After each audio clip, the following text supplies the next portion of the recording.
하나님을 사랑하고 하나님의 말씀을 사모하는 하나님 나라의 백성들 가운데 오늘도 은혜와 평강이 충만하게 임하시기를 축복합니다. 아멘. 오늘 에베소서 3장 말씀 보도록 하겠습니다. 에베소서 3장 1절입니다. 이러므로 그리스도 예수의 일로 너희 이방인을 위하여 갇힌 자 된 나 바울이 말하거니와 이렇게 말하고 있습니다. 바울은 지금 자신의 그러한 상황에 대해서 설명해 줍니다. 갇혀 있다라고 하는 것을 설명해 주는데, 그래서 우리는 에베소서가 옥중서신이다라고 하는 것을 알 수가 있습니다. 또 하나는 예수의 일로 이방인을 위하여라고 하는 것입니다. 우리가 고난을 당할 때도 있고 또 어려운 일을 당할 때도 있습니다. 그런데 내가 왜 이 일을 행하여야 하는가 라고 하는 명확한 이유가 있으면 우리는 그 어려운 일도 잘 극복할 수가 있습니다. 하지만 내가 왜 일을 해야 하는가 라고 하는 그 당위성을 알지 못하면 작은 일에도 우리는 낙심하고 넘어질 수밖에는 없습니다. 예수의 일이기 때문에 또 하나는 하나님께서 그에게 이방인을 위하여 맡기셨기 때문에 바울은 그것을 사명으로 또 책임으로 은혜의 메인자로서 감당한다라고 표현하고 있습니다. 2절입니다. 너희를 위하여, 이게 이제 이방인을 위하여죠. 내게 주신 하나님의 은혜의 경륜을 너희가 들었을 터이라 이렇게 되어 있습니다. 그래서 바울은 하나님의 은혜를 따라서 또 이방인들을 하나님께서 맡기셨기 때문에 이방인들을 위하여 이렇게 살아간다라고 말하고 있습니다. 은혜의 경륜 이렇게 말하고 있는데 경륜은 원어적인 의미는 이제 집을 경영하다라고 하는 의미고 허가나 경영의 의미를 갖고 있습니다. 여기서는 이제 직무를 의미합니다. 사도의 직무를 말합니다. 복음을 전하는 사도의 직무를 은혜의 경륜이라 하나님께서 은혜 가운데 자신에게 맡기셨던 그 일을 성도들도 알고 있지 않습니까? 라고 말하고 있습니다. 그래서 바울은 자신이 옥에 갇혔지만 그리스도를 전하는 그 복음의 직무, 사도의 그 직무를 나는 은혜를 가운데 감당할 것입니다. 라고 말하고 이제 뒷부분 가운데서는 이제 성도들이 낙심하지 아니하고 예수 그리스도를 계속 바라보면서 믿음 안에 설 것을 권면해 주고 있습니다. 6절입니다. 이는 이방인들이 복음으로 말미암아 그리스도 예수 안에서 함께 상속자가 되고 함께 지체가 되고 함께 약속에 참여하는 자가 됨이라 이렇게 말하고 있습니다. 바울은 자신이 이방인들에게 복음을 전하는 그 목적, 어떠한 목적을 가지고 있냐? 예수 안에서 이방인들이 함께 상속자가 되고 함께 지체가 되고 함께 약속에 참여하는 자가 되기를 위해서 나는 복음을 전한다 라고 말하고 있습니다. 여기 보면 예수 안에서라고 하는 단어가 강조되면서 또 어떤 단어가 강조되죠? 함께, 함께, 함께입니다.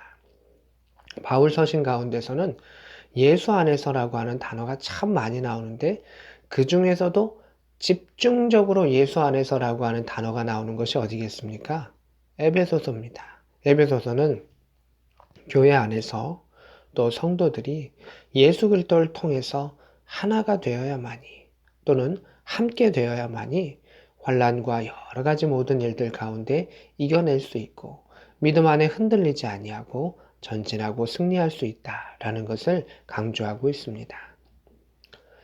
다시금 7절입니다. 이 복음을 위하여 이렇게 말하고 있습니다. 그의 능력이 역사하시는 대로 내게 주신 하나님의 은혜의 선물을 따라 내가 일꾼이 되었노라 이렇게 말하고 있습니다. 바울은 자신이 사도로서 일하는 것은 일꾼으로서 일하는 것이다. 사도가 상당히 교회 안에서는 높고 또 존귀 여김을 받는 그러한 직책일 것입니다. 근데 바울은 그러한 것을 항상 여김받는 것이 아니라 박해도 많이 당했고 교회 안에서도 어려움도 당했습니다. 그런데 자신을 낮은 자로 일꾼으로 이야기하고 표현하고 있습니다. 그 모습은 8절에서 나타났죠.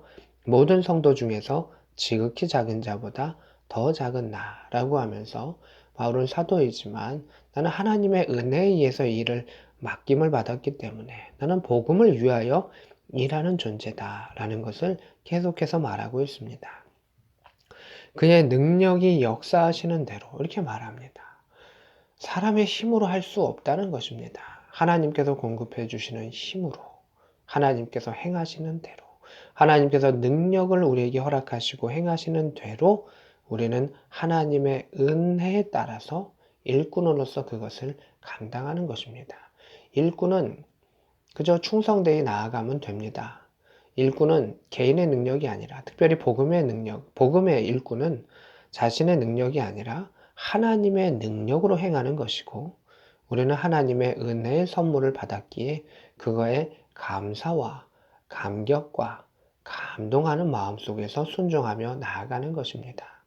내가 받은 하나님의 사랑이 너무 크기에, 내가 받은 하나님의 은혜가 너무 크기에 그 은혜를 갚을 길 없어서 그 은혜를 전하며 또 주께서 주신 명령대로 살아가는 것, 그것이 복음의 사람의 길이다라고 하는 것입니다.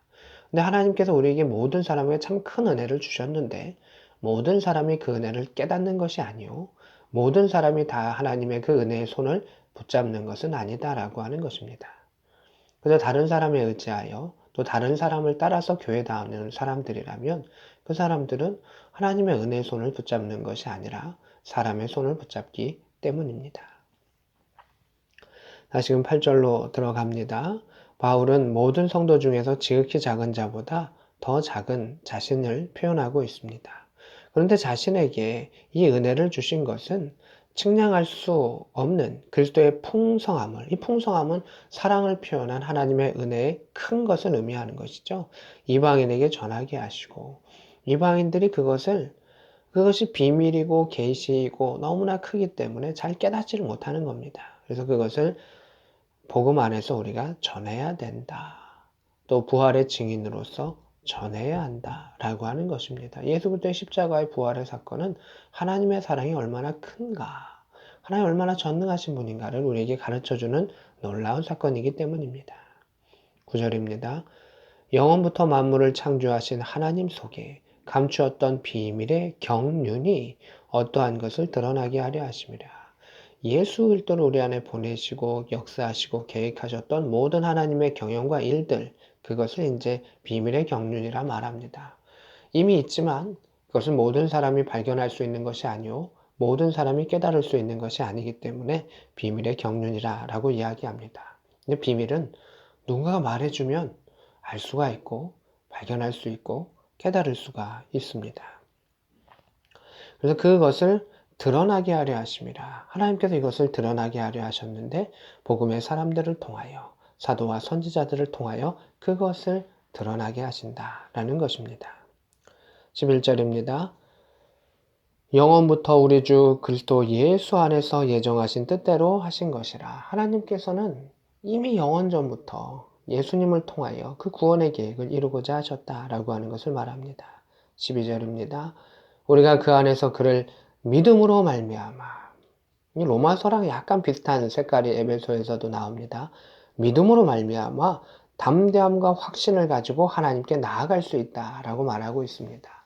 하나님께서 계획을 가지시고 놀라운 비밀의 경륜을 가지시고 우리를 사랑하셨고 그리스도의 은혜의 풍성함으로 우리를 품어 안아 주셨기 때문에 그 하나님의 약속을 믿음으로 말미암아, 예수 그리스도의 약속을 믿음으로 말미암아, 초대교회 성도들이 예수님의 약속을 믿고 기도하면서 성령의 충만함을 받은 것처럼 우리가 그 말씀을 믿음으로 말미암아 담대함과 확신을 가지고 하나님께 나아간다라고 말하고 있습니다. 주저하는 자가 아니라, 머뭇하는 자가 아니라, 뒤를 돌아보는 자가 아니라 복음 안에서 전진함에 있어서 담대하게 나아가는 것입니다. 부활의 증인으로서 담대하게 나아가고 확신을 가지고 믿음 안에 나아갈 수 있는 것은 하나님께서 우리 안에 믿음의 능력과 역사를 허락하시기 때문에, 성령으로서 우리 안에 그것을 허락하시기 때문에 우리는 그 하나님께로 더 전진해 나아갈 수 있고 가까이 나아갈 수 있다. 저는 죄로 인해서 아담과 하와가 하나님을 피했듯이 쭈삣쭈삣하면서 피할 수밖에 없는 자이지만 예수 그리스도의 보혈의 능력으로 인하여 우리는 하나님 안에서 믿음의 확신을 얻고 그 은혜의 사랑의 확신을 얻고 하나님께 담대히 나아간다 라고 말하고 있습니다. 13절입니다. 그러므로 너에게 구하노니 너희를 위한 나의 여러 환난에 대하여 낙심하지 말라. 이는 너의 영광이니라. 이렇게 말합니다. 바울은 자신도 지금 어려운 상황에 있으면서도 성도들을 참 사랑하고 그들이 믿음 안에서 믿음이 떨어지거나 낙심하지 않도록 권면해 주는 것을 보게 됩니다. 여러 환난, 바울이 겪고 있는 여러 가지 그 모습 속에서 사람들이 두려움을 겪을 수도 있습니다. 이제 앞으로 자신에게도 이런 박해가 오지 않을까 두려워할 수도 있고, 사도가 이런 일들을 당하는데 또 어려운 마음이 들 수도 있을 것입니다. 그러나 성도들에게 이야기합니다. 낙심하지 말라. 이러한 환난이 결국은 너희의 영광이니라. 교회 공동체 가운데 하나님의 영광을 나타내는 일이다 라고 말하고 있습니다. 믿음의 사람이 믿음의 길을 걸어가는데, 부활의 증인이 부활의 증인으로서 그 길을 걸어가는데 얻는 그 고난과 환난은 결국 그 공동체와 그 지역 가운데 하나님의 영광을 나타내는 일이다 라는 것을 우리에게 말해주고 있습니다. 오늘도 우리가 하나님 주시는 그러한 생명 가운데 기쁨을 가지고 살아갈 수 있기를, 또 믿음의 확신을 가지고 우리를 사랑하신 하나님 앞에 담대히 나아갔을 때 하나님께서 우리를 통해서 허락하셨던 모든 일들 가운데, 기쁨의 일들도 고난의 일들도 능력 가운데 감당하고 승리할 수 있는 복된 저와 여러분 될 수 있기를 우리 구주 예수 그리스도의 이름으로 축복합니다. 아멘.